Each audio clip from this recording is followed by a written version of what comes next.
You're listening to Music Tectonics.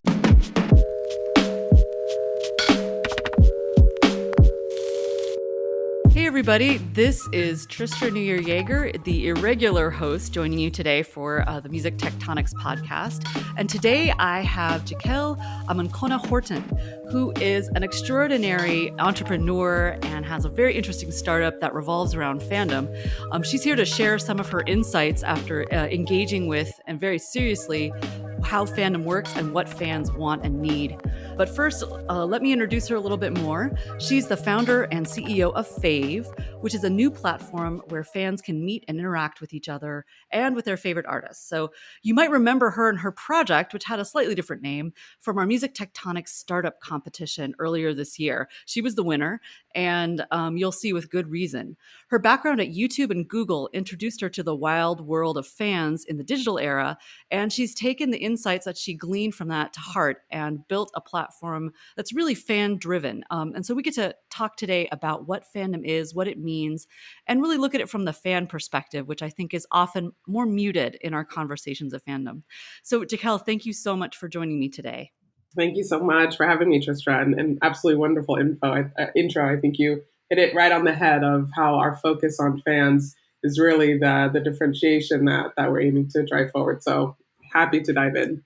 Well, as a former fan and current fan of a lot of artists, I am excited to be taken seriously in my excitement. That's So, exactly what it is. how did you get interested in fandoms?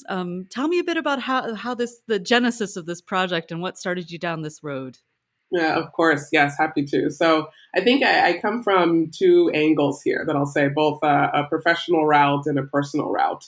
So starting from the professional side, you hinted at it a bit, where I spent 5 years at YouTube, where, of course, as you can imagine, being there, a large part of what we get to do, and my role particularly was on the creator team, is understand the creators' needs and their world, but in the lens of how they can better serve their viewers. And in doing so, I had the pleasure of going to a number of events where one of them, for example, is VidCon. It's a place where a bunch of fans come to be able to interact with their favorite YouTube stars.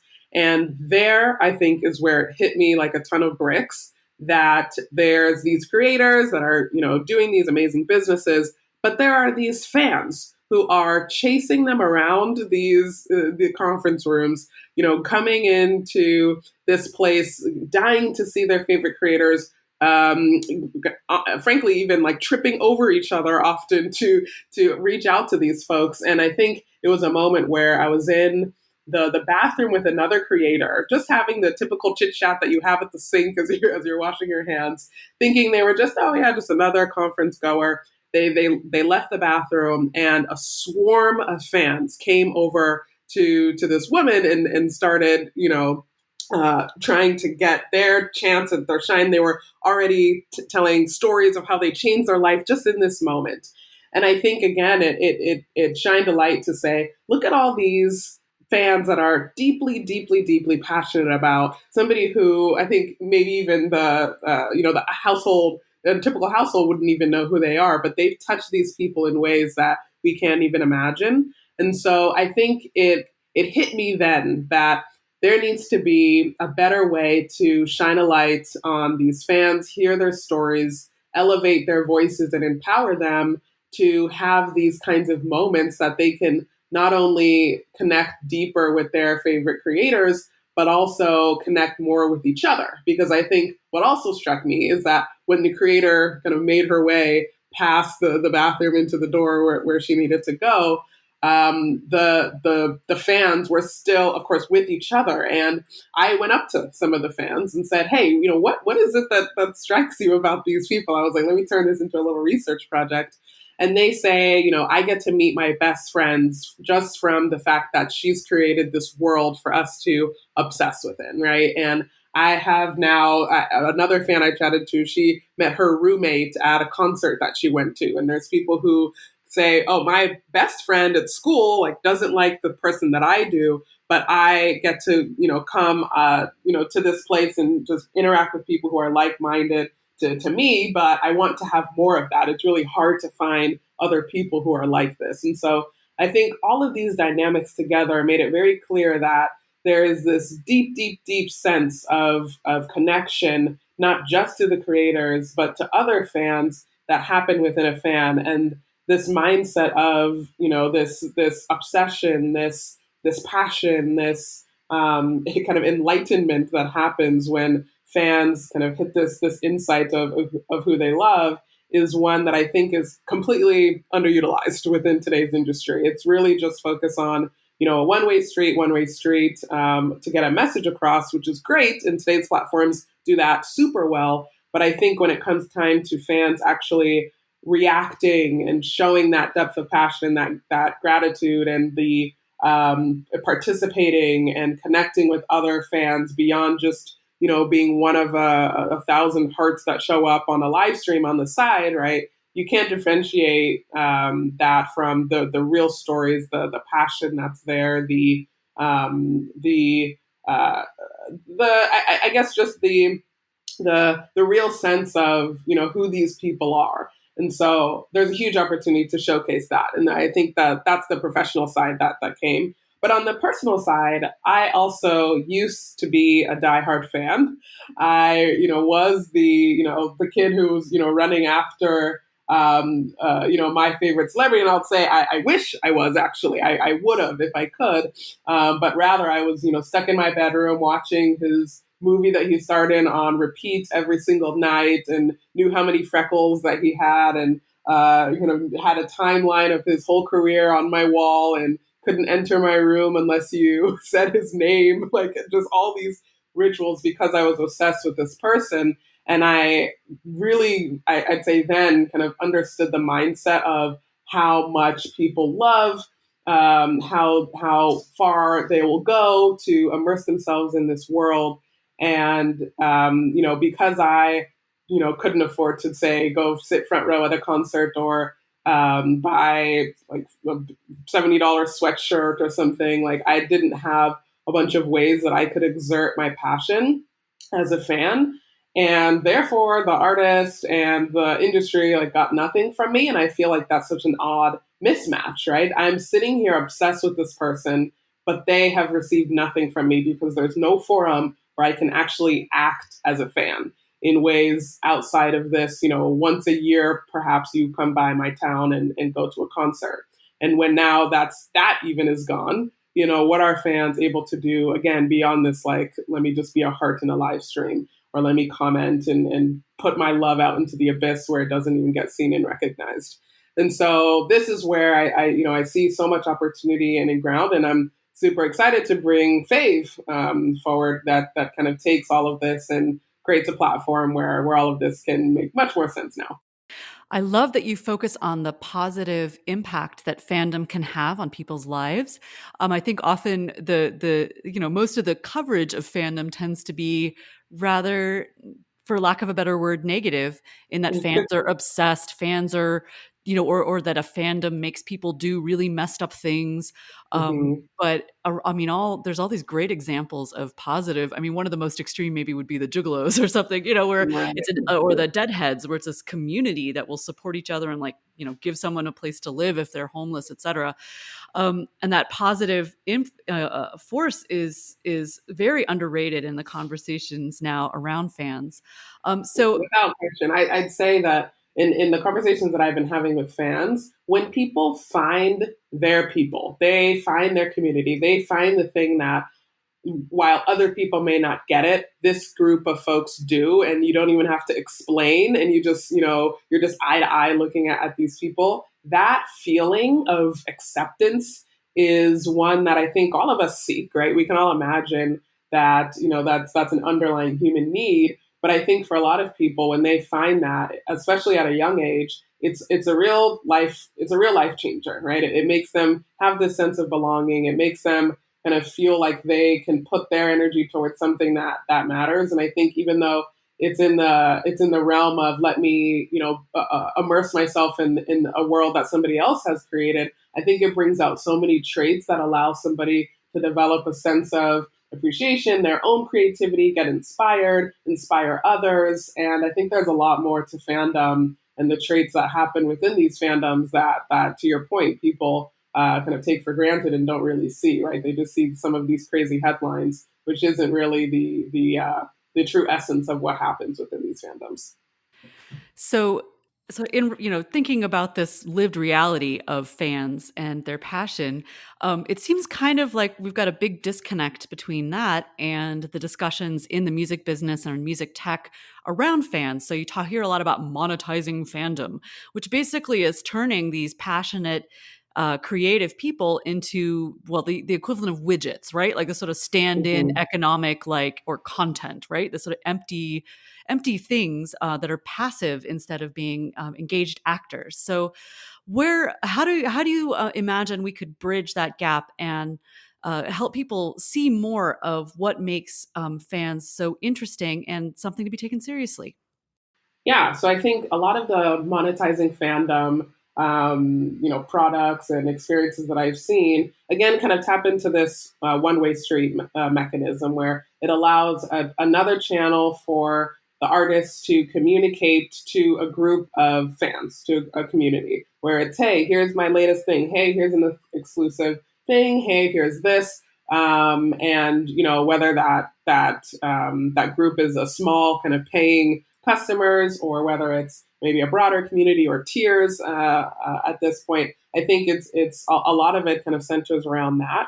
What we're thinking about at Fave is, what's this communication that can happen in the other direction, right? How can fans take some of their stories, some of their creativity, some of their the reasons that they are touched by this work and share those, right, with the creators, with each other, pull them together into something broader. And I think that's this essence where now more than ever people are used to and becoming more open to creating videos and content online. How do we take this so that they aren't, again, just in this lean back consumption mode, but in this participation mode? People want to participate now. They want to show their side of the story, their voice, their take on it, their remix, their derivative work. They want to do all of this, and in many cases they are, right? That people are creating fan art, people are creating edits, as they say, and showing their take on, oh, let me wear the outfit that's inspired by my favorite artist, or here's a song that I wrote with strings that I learned from how they play guitar, or let me make this beat that I think would work particularly well for this artist, right? Who I've grown inspired by, and putting that on a pedestal and on a platform, I think is a huge opportunity for us to see this new wave of creators emerge that aren't just let me stand on a platform and talk about anything, but rather go deep in something that we know people are already passionate about. And so I think, kind of turning the tables and shining the spotlight now on the fans to see what they have is really where we're leaning into. And that's why, even in your intro where you said we're fan-driven, again, this is not a platform where here's a way where you can talk to your fans better. It's here's a way that your fans can talk to each other, or they can talk to the world. They can spread the message that you are aiming to spread now at scale, and really showcase their advocacy and championship of your message and what you have. And that's what these fans are doing. And I think in today's platforms, they're kind of hacking communities and ways to connect with each other. And what Fave does is just take all of these features, actually serve them well with a sound product experience, and really super serve these needs around expression, connection, and recognition. Great. We're going to take a quick break, and we'll be right back in just a second. We're giving Music Tectonics listeners the chance to speak up and win a prize. Every week, we pose a big question that you can answer in the Music Tectonics community app. At the end of the month, we'll choose the most awesome answer and send the winner one of my favorite books about business, music, technology, or just life. This month's prize is The Innovator's DNA by Clayton Christensen. Here's this week's big question. What is the best fan experience you've ever had? What did the artist or band or celebrity or sports star do to make it so great? Look for the post that goes with this episode in the Music Tectonics community app. We'll tag it #TheBigQuestion and answer in the comments. If you're not a member yet, we'll tell you how to join in at the end of this episode. Now, back to the show.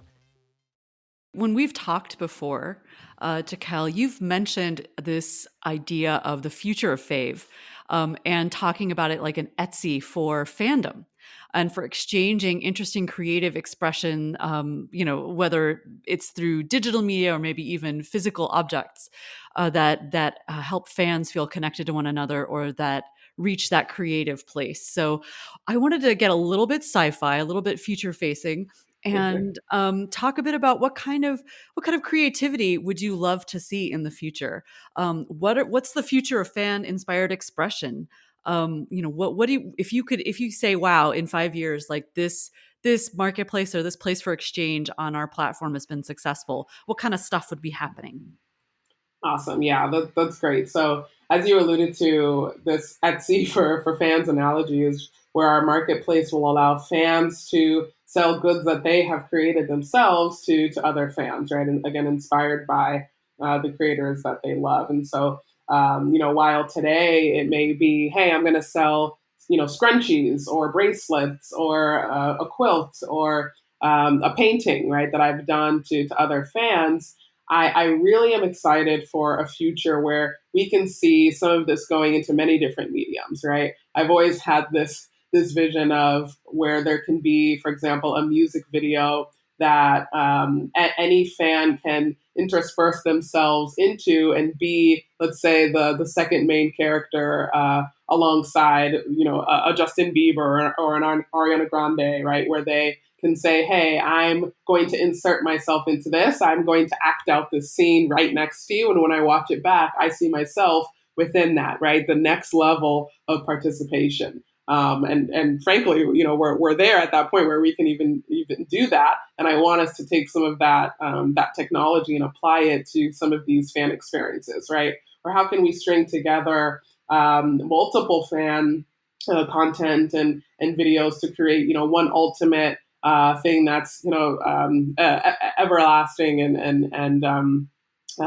things can just continue to unfold from different fan stories. So, for example, let's say there's a book that has been created by, I can use, let's say, Harry Potter, for example, where we got so many versions from J.K. Rowling, but fans can and even have been creating, the next chapter and the next chapter. And you can imagine just an endless immersion into a world where fans are continuing these stories, or even from the music perspective, fans are continuing a song, right? Or doing this, part 1, part 2, part 3, or doing it from, let's say it's a breakup song from the other person's perspective. And all of this just gets interweaved into a larger story that may have just started from the artist, but creates into a much bigger world that's extended from fans. And so I would love to see this kind of immersion happen. And these are the kinds of things that I think when we put a lens of technology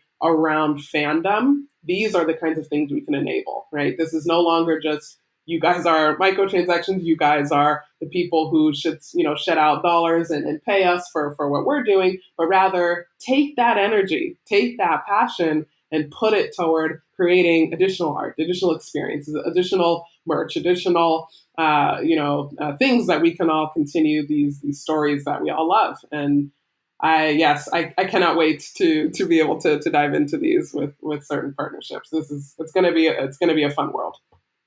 I think one other thing that we definitely need to discuss and that will be of interest to our listeners is how artists fit into this world that you want to build on Fave for fans.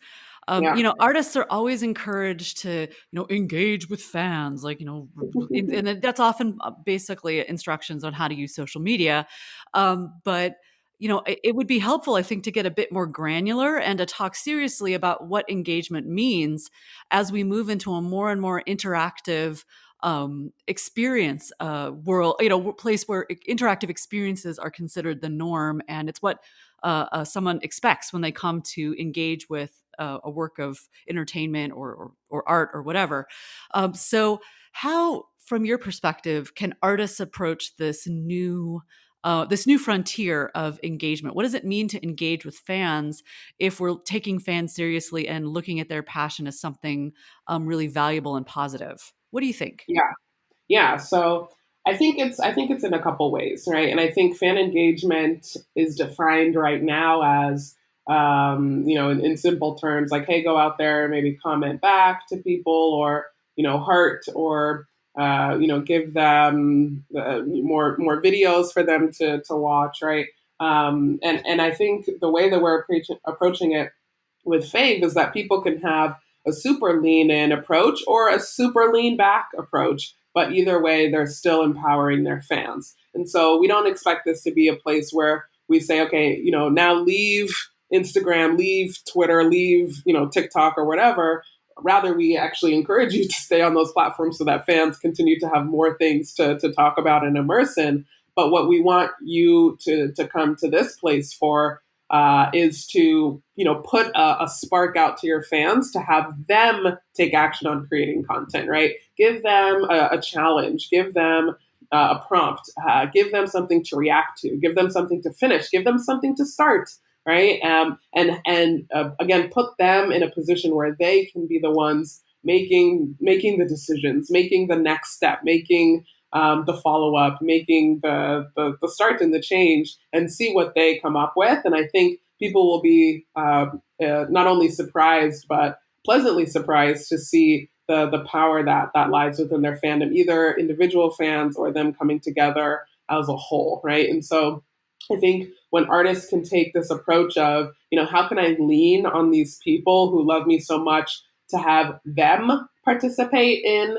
this content creation in this world, and not just, again, okay, how do I feed them? How do I feed them? Let me do all the heavy lifting. I think it takes a completely different approach to the efficiency that they can have within their business, and they can focus on their art and their creation that people are looking for in the first place. But then also kind of, for lack of a better word, delegates some of the creation to the people who would be thrilled to participate in that as well, right? And have a stake in it. And so I think that's a new approach that I think people can think of is, not fan engagement of how do I engage with my fans, but how can my fans engage with me and my brand and what they're doing, right? Realize that these are human beings, they're people, they're minds, they're creatives, they're thinkers, and they have a bunch to contribute as well.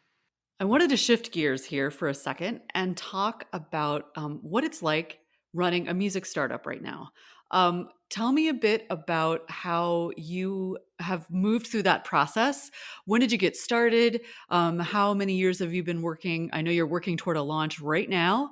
How just if you could give us a little bit of insight into your journey and how you got Fave off the ground, that would be really, really cool.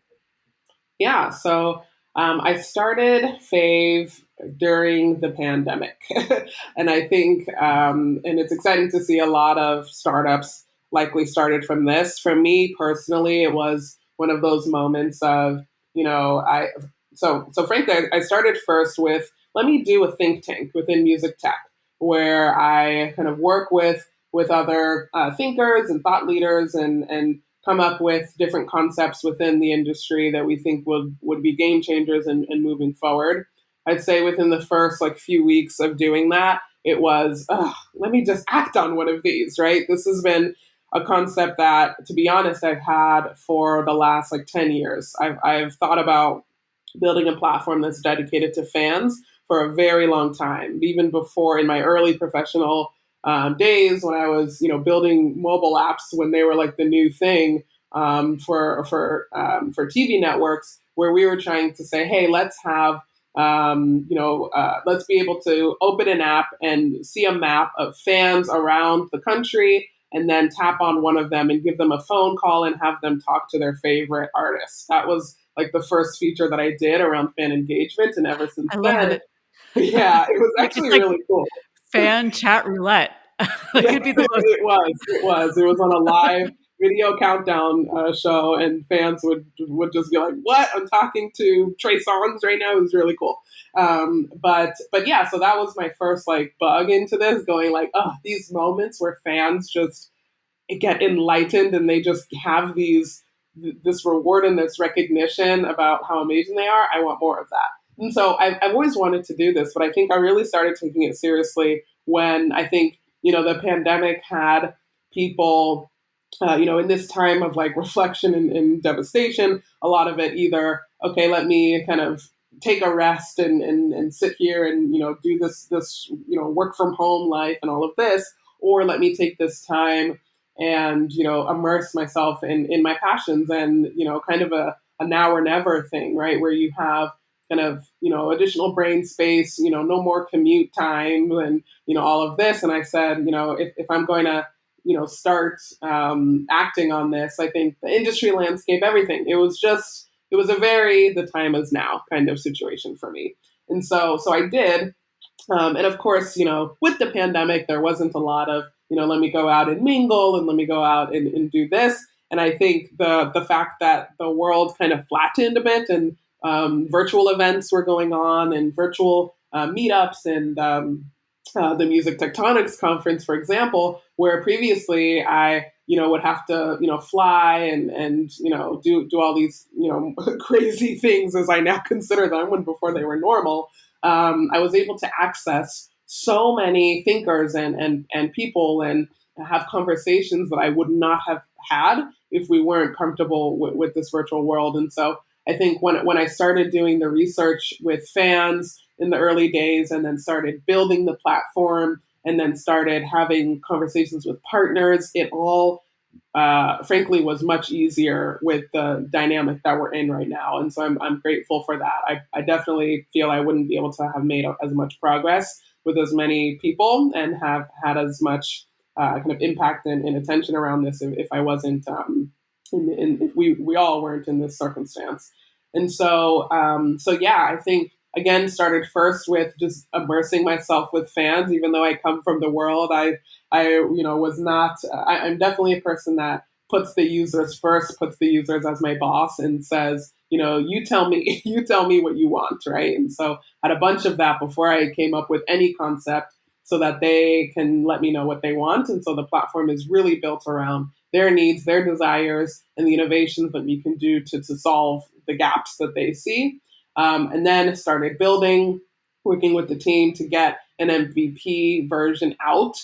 As you can imagine, Tristra, there's so many things that I want to do, but building all of that in the beginning is not the way to go. You have to just launch, get something out, and then start building. And so, cutting to the chase after chatting with folks in the industry, chatting with artists, chatting with people to make sure that we refine this concept, we feel that we have a thing to at least start with, to start testing our core assumptions around this, fan expression, this connection, this recognition, and rewarding them for their passions, and leaning into, gamification, which was a very scary word 10 years ago, I think. But now we see with the emergence of gaming, like this is something we want to do, getting ready to introduce the marketplace for fans, right? And all of this, I think this set of core functionality that we have will set us on the right track toward this, underlying mission that we have to have everyone be able to obsess with what they love. And so super excited to be at a point where we're getting ready for this early launch, starting first with the Swifties fandom, a fandom that I have grown to love even more. And I think the time that they're in, where Taylor Swift is now like re-recording her music and teaching people that they, should be owners of their own worth, I think is an incredible story to, be a small part of, but hopefully a big part of, where we're now empowering fans to actually even tell their stories about how they feel they're owning their own worth. And so one of the early campaigns that we'll do within Fave and kind of tie it all back to our fan stories and elevating their voices. And so, yeah, I cannot wait to get learnings, realize where we were wrong, where we were right, and iterate, and keep building on this mission and grow to more fandoms and empower artists, have them kind of now be able to, make money from their fans in ways that they've never had before. And I can't wait to dive into this world. I'm so eager for this, Tristra. We're thrilled. We're excited. I think there's going to be some amazing insights you're going to glean from this whole experience. And I really hope that they can help shift the conversation away from this monetizing fandom kind of Yeah. um, more, I don't know, tactical operative, but it's still taking the heart and soul out of that connection that people make with artists who have, whether it's that energy or charisma that inspires them, or just the music that transforms their world or makes their life just a little bit more tolerable, dare I say better. It is a serious matter, and it's really the heart of what making music is about in some ways. So I can't wait to get, I guess it'd be like a cardiogram that we're going to be able to get from Fave to see how the heart is beating and what's going on. Definitely. One more question before I let you go, because I know you've got a lot going on. I would love to hear any advice you have. Maybe I think we've spoken before about how, in some ways, fandom inspired your own enthusiasm and ability to pursue your own passions, even when things seemed somewhat challenging or stacked against you or overwhelming. I was wondering if you had any more advice for startups or people considering starting a new platform or app or something in this interesting time. Any advice?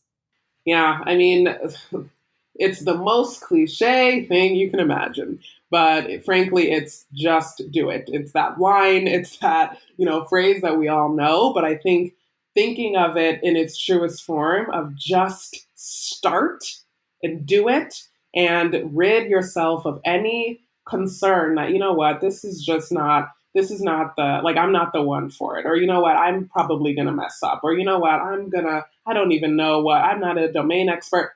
It's like, find the path that you need to take in order to get to know what you need. So for example, if you say, okay, I don't know anyone in the music industry. How am I going to start a music tech startup? How do you solve that? Okay, let me get to know somebody in the music industry. I don't know who to get to know. Let me, immerse myself in, the latest interviews. Let me, read the latest articles. Let me find out who is in my area that is a thought leader or making waves, or startup founders themselves, and get to know them. You'd be surprised how much people are willing to, take a LinkedIn message or an outreach to see if you can have kind of a value exchange, right? Of, I'm super curious about this that you've started. I'm thinking about doing this. I would love to understand insights of how you've done that, and make your own footsteps toward this, right? Even if you see that nobody has gone into this world, or nobody like you has gone into this world, if there's an open field out there, it's time for you to take those steps. And so I really want people to understand that, where they may not see a route ahead, or a carved path ahead, or a paved road ahead, and it's just a bunch of, tall grass, to continue this analogy, that you can't even see the other side. As soon as you start walking and you start, treading, and you start saying, okay, yeah, let me pause here. Let me go and talk to this person, or let me go and try to make a connection here. Let me even ask my professor, or let me ask my, roommate, or let me ask somebody who I know, and start kind of putting it out into the universe as this is something that you want to shoot for. You will make yourself proud. You will definitely make yourself proud, and it will be hard. It will be an uphill battle, but it will be a path that you continue to walk on, and that you will be fulfilled in making yourself and bringing yourself to make this happen. So again, this is what I mean by this: just do it, and definitely don't let potential perceived barriers stand in your way of making this happen. Go do it. You can. I love it. That's a message I think a lot of us in this sort of long winter of a year into the pandemic or so, I think we could all use a little bit of encouragement. Thanks so much for that, Absolutely. and Of for course. your time in general and your insights into fandom. And thanks for taking the time to chat with me today, Jacquelle. Thank you, Tristra. I love what you guys are doing here, as you know, and huge fan to bring that full circle. And thank you so much for having me on. If you want to check out more about Fave, head to faveforfans.com and be sure to get in touch with Jacquelle if you want to partner with her on her quest to empower the world of fandom. I have a lot of fun at online events, but I miss gathering in person, not just the conferences and festivals and meetups, but everything that happens spontaneously when you get 500 or 5,000 people together. So I'm doing the digital version of handing out flyers on the street with directions to the secret back door of an underground venue, where you just happen to meet all the coolest people at the festival. Music Tectonics is teaming up with Lyric Find, Strat America's Super Hi-Fi, and Coffee Shift to bring you Keep Music Tech Weird Week. If you're listening soon after this episode drops, you still have time to join me for some virtual venue hopping. All the links you need are at musictectonics.com. On Thursday, March 18th at 4 p.m. Eastern, the coolest music tech people will be exploring a virtual world with their custom avatars. Meet and mingle on Deggy World's virtual beach and chat with some of music and tech's brightest minds. RSVP at musictectonics.com to get the required software. This was super popular at our last conference in October. Friday, March 19th at 4 p.m. Eastern, join a panel on the state of the music industry 1 year after COVID-19 hit, including Vicky Nauman of Cross Border Works, Lauren Puffpath from Feed.fm, and Tristra Newyear Yeager from our own Rock, Paper, Scissors. Then, dive into Music Tectonics' world-famous speed networking on video chat. Get matched every 5 minutes with a colleague for the best online networking experience to date. Saturday, March 20th at 9 p.m. Eastern, close out this important industry week with an after-hours chat on the audio-only social platform that's blowing up right now. Newbies and newly established audio influencers, welcome. We'll even help you get a Clubhouse invite.